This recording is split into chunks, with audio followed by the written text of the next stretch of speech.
Говорит Татьяна Дьяченко, канал «Кризис как подарок», и это серия про нарцисса. И сегодня в этом видео я расскажу о нарциссах-иностранцах. Я получила недавно письмо от русской девушки Алины, которая вышла замуж в Саудовскую Аравию, мусульманскую страну, и попала в настоящее домашнее рабство к своему мужу-нарциссу. Все начиналось так красиво, как в мультфильме про Аладдина, а сейчас она думает, как же ей сбежать. 8 месяцев прошло. Вот что она пишет. Здравствуйте, я столкнулась с самым настоящим нарциссическим расстройством у мужа. Я посмотрела все ваши видео, нашла все симптомы. У него агрессия постоянная, неважно какая причина. То ли не улыбнулась я, то ли задала вопрос неправильно. Дошло до того, что начались просто постоянные ссоры и драки. Причем, если раньше я могла ему дать отпор, то сейчас я боюсь, что он меня покалечит. Приступы гнева начали появляться на ровном месте. То он орет, то он бьет. И вот как это отразилось, вот такое замужество счастливое на ее здоровье. Мне 21 год, детей нет, слава богу, что нет детей. Но здоровье просто убито. Проблемы и с зубами, и мигрень, и почки, и сердце, и спина. Мне даже показалось, что я схожу с ума. Очень часто такое бывает у жертв нарцисса. Было время, что я не вставала с кровати. По поводу моего здоровья ему все равно, никакого сочувствия. Я прошу повезти к врачу, а он говорит, я выдумываю все. И вообще мне это не нужно. То есть вот эта проекция, он сам выдумывает, он проецирует это на нее и приписывает ей эти качества. А с другой стороны, это отсутствие эмпатии, никакого сочувствия. Деньги есть, но на мне экономия идет полным ходом. Моя красота, мое здоровье, моя психика его не заботит. И в этих унижениях и нечеловеческих избиениях я начала болеть по полной. Он выкачивает из меня все силы. Даже эмоциональная травма, эмоциональное вот такое насилие может вызвать симптомы физические, не говоря уже о физическом насилии. Вот что она пишет о нем, какой он по характеру. С друзьями у него постоянные ссоры. Он говорит, что они его не поймут. Он думает, что только избранные люди его поймут. И вот это типичный тоже симптом нарциссизма, потому что они думают, что они такие грандиозные и требуют уникального отношения, исключительного отношения, потому что они настолько уникальны, сами оригинальны. Она говорит, у меня были подозрения, что у него скрытая форма шизофрении, потому что он буйный и опасный. Но сейчас, послушав эти все видео, прочитав, она поняла, что это нарцисс. Но почему это не шизофрения? Потому что у шизофреников есть такие два главных симптома. Это мания и галлюцинация. Здесь она об этом не пишет, и поэтому здесь вряд ли это шизофрения. К сожалению, пока не начала читать и смотреть видео на эту тему, не верила, но сейчас вижу, что все факты налицо. Еще такая характеристика, он до сих пор не работает. Нам присылает деньги его отец, причем отговорки разные, почему он не работает. То международная обстановка, то Украина будет с Европой, то работа не подходит. Всегда какие-то отговорки находятся. Или он начинает мечтать и говорит, что скоро откроет бизнес и все будет в шоколаде. Да, но все слова. Вот отсутствие работы – это, скорее всего, результат того, что он знает, что никакого шоколада не будет, а опозориться он боится. У него же никакого образования, он такой по интеллекту не развитый, поэтому, конечно, он знает, что результата особого не будет, и ему светит только какая-то низкооплачиваемая простая работа. Ну и также у него привычка эксплуатировать, использовать людей. В данном случае он эксплуатирует отца, тянет из него деньги, сидит на его шее, еще и свою жену повесил на его шею. Нарцисс ведь паразит, он считает, что все ему кругом все должны. Обещания и планы меняются быстро, обещания никаких не сдерживает. Хотя я, как пообещала, что надену платок и стану мусульманкой, так и сделала. А он же ничего не выполняет. Хотя то, что надела платок, ужасно жалею.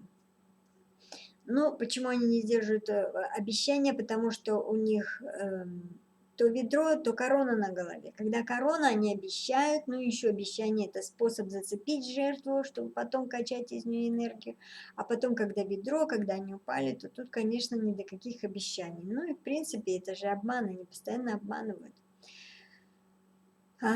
И он делает вид хорошего мужа, он прикидывается хорошим мужем. Но я-то знаю, что это игра, он показывает всем друзьям, родственникам, как он о ней заботится. На самом деле все не так. Кстати, при друзьях и родственниках он просто душа компании, шутит, говорит со всеми, вызывает восхищение. Но мы знаем, что у нарцисса два лица. Одно для близких, которые приняли решение быть с ним и которые он знает, никуда от него не денутся.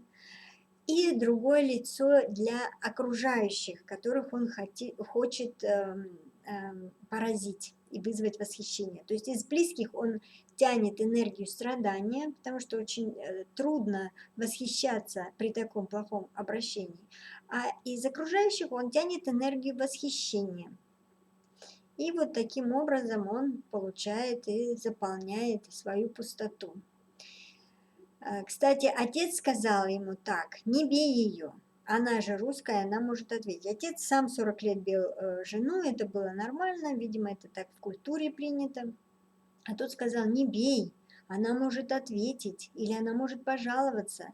И он как-то стих. То есть вот страх присутствует. Страх того, что кто-то узнает, что они опозорятся. Вот если это присутствует, то это вот тоже нарциссический такой прием, нарциссический симптом.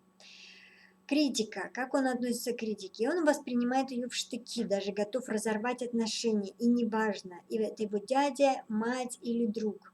Мать, кстати, пытается любыми способами от него избавиться, так и говорит, устала от него. Он трудный ребенок, тяжелый ребенок и всегда был таким. Но это вот тоже сигнал того, что, скорее всего, это наследственно, и он, возможно, перенял это от отца, такой нарциссизм. Практически все время мать говорит по телефону, а жила с ними 3 месяца, чтобы проверить ее, чтобы убедиться, какая она. Но потом съехала. Какое у него развитие? Она пишет: развитие 0. Только тут поняла, насколько он ниже меня по интеллекту. Закончил только 8 классов средней школы. Никаких хобби, никаких интересов, кроме как сидеть и смотреть видео про войну с интернета. Но меня постоянно опускает, как жену, как хозяйку, вообще говорит, что ты такая больная. Ну вот это тоже типичный прием нарцисса. Сделать больной, или вот вызвать этот симптом, или вызвать эту реакцию, а потом обвинить за эту же реакцию.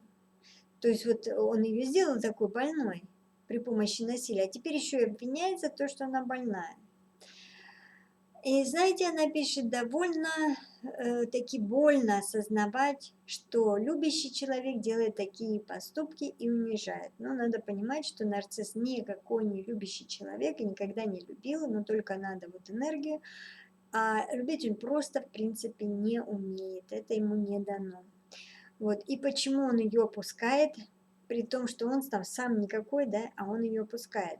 Это унижение или закашивание, это все симптом нарциссизма и зависти к ее успеху, к ее интеллекту, к ее образованию. Ему надо ее унизить и опустить, чтобы почувствовать себя выше, чтобы казаться, что он выше ее. И вот почему это не психопатия, тут надо различать психопатию и нарциссизм. Хотя многие симптомы у этих двух расстройств личности совпадают. И у того, и у другого такой грандиозный образ, ощущение, что он такой важный, значимый, отсутствие эмпатии и манипуляции. Но вот различие в том, что у психопатов нет страха и нет никакого стыда, а это есть у нарциссов. То есть с психопатами лучше не шутить и не запугивать, потому что в ситуации страха у них даже вот эта амигдала не реагирует. Это показали исследования. На нейрологическом уровне у них нет там никакой реакции. Их не запугаешь. Им по барабану, что и кто о них думает. А вот для нарцисса это важно. И нарциссов можно запугать, потому что им надо сохранить свой образ, и можно ими таким образом управлять. Но вот здесь я, конечно, не могу так дистантно поставить диагноз, но на всякий случай лучше, конечно, бежать и даже не думать о том, чтобы его как-то держать под контролем.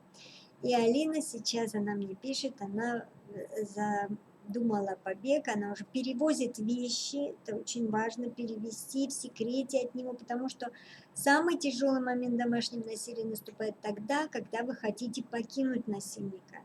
Он может начать быть агрессивным, он может даже что-то сделать вообще неадекватное.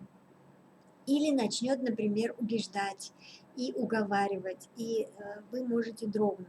То есть вот она готовит побег в секрете от него, переводит вещи, сделала копии документа, это очень важно. И сейчас старается купить билет и усыпляет его бдительность. Так что я желаю Алине успеха в этом, вернуться на родину и начать новую счастливую жизнь. Обязательно надо восстановиться после этого, чтобы убрать все последствия. Если вам понравилось это видео, поставьте лайк, пишите вопросы, комментарии, задавайте вопросы, свои истории пишите. Подписывайтесь на мой канал «Кризис как подарок», на мою бесплатную рассылку. Вы будете получать приглашения на мои мероприятия и какие-то статьи. Дружите со мной в социальных сетях. На этом я заканчиваю. С вами была Татьяна Дьяченко.